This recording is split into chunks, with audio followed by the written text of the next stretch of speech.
Hello बच्चों, तो चलिए इस प्रश्न को पढ़ते हैं। डी वाई बट्टा डी एक्स का मान ज्ञात कीजिए यदि एक्स की घात वाई बराबर है वाई की घात एक्स के। ठीक है, तो यहाँ पर देखो हमें बताया हुआ है कि एक्स की घात वाई जो है वो वाई की घात एक्स के बराबर है, तो हमें डी वाई बट्टा डी एक्स का मान ज्ञात करना है।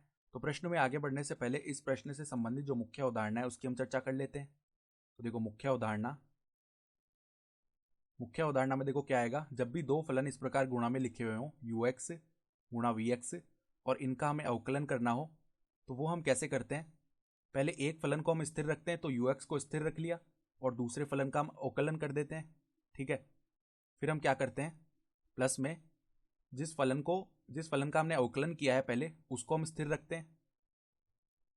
ठीक है, और जो पहला वाला फलन है उसका हम अवकलन कर देते हैं, तो यू एक्स। ठीक है, तो इस प्रकार होता है जब फलन गुणा में लिखे हुए हैं तो उनका अवकलन ऐसे करते हैं हम। और साथ ही साथ देखो लघुगणक का एक गुणधर्म होता है कि लॉग ए की घात अगर बी लिखा हुआ है तो यहाँ पर ये जो घात में बी है इसको हम आगे गुणा में ला सकते हैं, तो बी लॉग ए लिख सकते हैं इसको। ये लघुगणक का गुणधर्म होता है। तो अब देखो सवाल में हमें क्या दिया हुआ है, एक्स की घात वाई जो है वो किसके बराबर है, वाई की घात एक्स के। तो अब अगर हम दोनों तरफ यहाँ पे लघुगणक लें ई आधार पर, तो लॉग आधार ई एक्स की घात वाई बराबर में लॉग आधार ई वाई की घात एक्स। तो अब देखो यहाँ पर बाएं पक्ष में जो घात में y लिखा हुआ है ये आगे गुणा में आ जाएगा, तो y लॉग आधार ई एक्स बराबर यहाँ पर x जो है घात में लिखा हुआ है वो आगे आ जाएगा, तो x लॉग आधार ई वाई। तो अब हम क्या करते हैं, दोनों ओर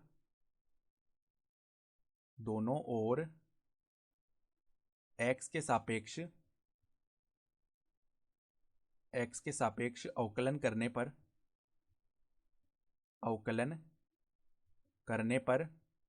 तो यहाँ पर देखो y गुणा लॉग आधार ई एक्स लिखा हुआ है, तो पहले y को स्थिर रखा और लॉग आधार ई एक्स का जो अवकलन है वो 1/x होता है, तो y/x बन गया।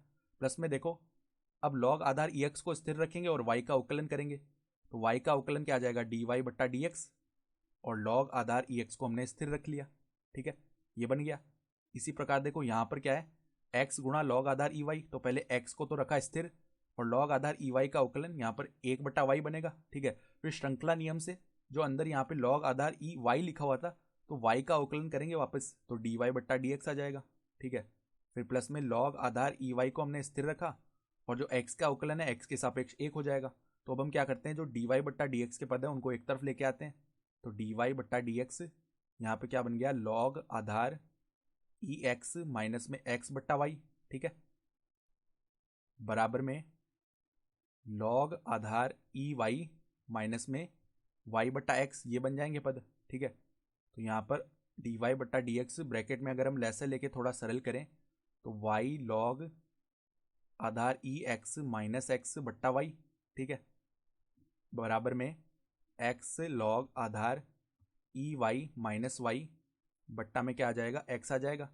तो अगर हम डी वाई बट्टा डी एक्स का मान ज्ञात करें तो वो किसके बराबर आएगा, देखो यहाँ पर y बट्टा एक्स को अलग कर लेते हैं और अंदर क्या बन जाएगा, x लॉग आधार ई वाई माइनस वाई बट्टा में क्या आ गया, बट्टा में आ जाएगा y लॉग आधार ई एक्स माइनस में x।